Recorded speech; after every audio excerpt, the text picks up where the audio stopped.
नमस्कार, आप सभी का स्वागत आपके अपने YouTube channel RNS education news में। दोस्तों, इस वीडियो में बात करने वाले हैं राजस्थान रीट अध्यापक पात्रता परीक्षा। जी हाँ दोस्तों, शिक्षा मंत्री का बयान सामने आया है और उसके अकॉर्डिंग अब रीट नहीं होने वाला है। कितनी सच्चाई है, कौन सा पैटर्न अब लागू किया जा सकता है, उस पर बात करने वाले हैं। तो आइए दोस्तों पूरी खबर बताते हैं। सबसे पहले मैं बताऊँ दोस्तों, ये जो खबर है ETV भारत राजस्थान समाचार चैनल के ऑफिशियल ट्विटर हैंडल से ली गई है। खबर का हम लिंक भी आप लोगों को प्रोवाइड करा देंगे, या फिर आप लोग हमारे टेलीग्राम चैनल पर इस खबर को डिटेल्ड में एक PDF फाइल के रूप में भी देख सकते हैं। तो ये ETV की खबर है, आज ही की खबर है।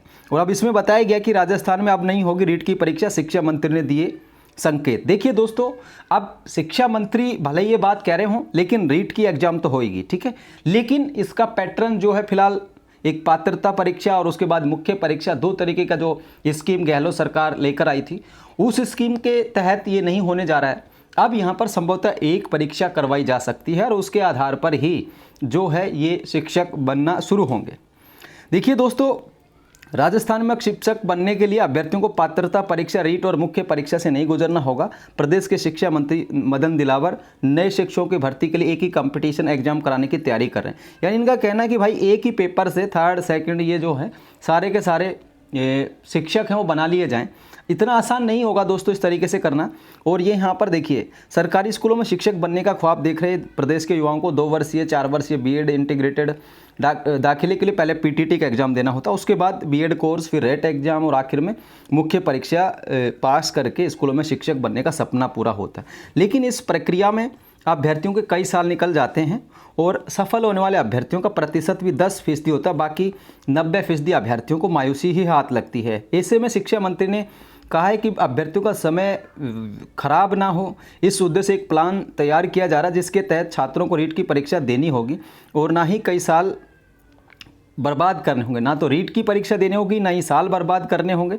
बीएड से पहले ही एक मुख्य परीक्षा देकर वो अपना भविष्य तय कर सकेंगे। यानी ये कह रहे हैं कि बीएड करने से पहले ही एक एग्ज़ाम करवा लिया जाएगा, ठीक है। और ETV भारत से बातचीत में इन्होंने बताया उनका जो प्लान है उसके अकॉर्डिंग युवाओं के 5 साल बर्बाद ना हो। पहले उन्हें बीएड के लिए प्रतियोगी परीक्षा, फिर बीएड करनी होती है, फिर रीट की मेंस एग्जाम, तब जाकर नौकरी मिलती है। जितने लोग बीएड करते हैं सभी को नौकरी नहीं मिल पाती। लेकिन एक काला सच ये भी है साथियों, अगर ये इस तरीके की व्यवस्था भी कर लेंगे तो भी सबको नौकरी मिलना टेक्निकली तौर पर, कानूनी तौर पर संभव नहीं होगा।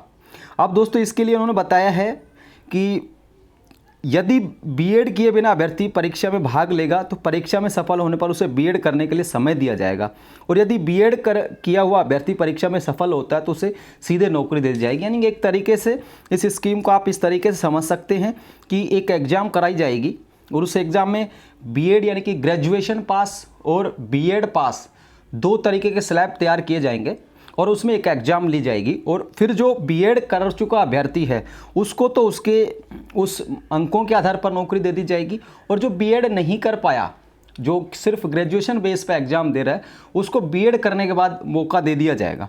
ये तरीके से व्यवस्था है। लेकिन इसमें भी देखिए दोस्तों, अगर मान लो 2 साल अगर BA पास अभ्यर्थी से ये लोग एग्जाम लेंगे और NCT की जो गाइडलाइन है कि टीचर बनने के लिए उसे बीएड करना जरूरी है या BSTC करना जरूरी है, तो वो चीज़ें भी यहाँ पर अटकेंगी। तो मुझे लगता है लीगली तौर पर ये चीज़ें संभव नहीं है, लेकिन सरकार चाहे तो कुछ भी संभव है, ठीक है दोस्तों। उन्होंने स्पष्ट किया है शिक्षा मंत्री ने कि बीएड से पहले एक कॉम्पिटिशन एग्जाम होगा। इस कॉम्पिटिशन एग्जाम की मेरिट, ग्रेड और विषयवार बनाई जाएगी।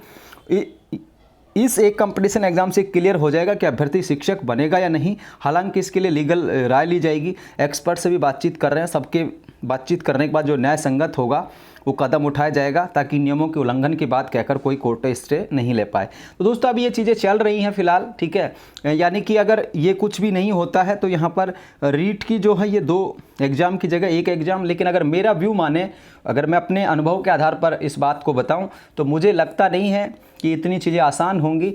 और 2 जो पेपर स्कीम है वो मुझे लगता है कि बेस्ट है।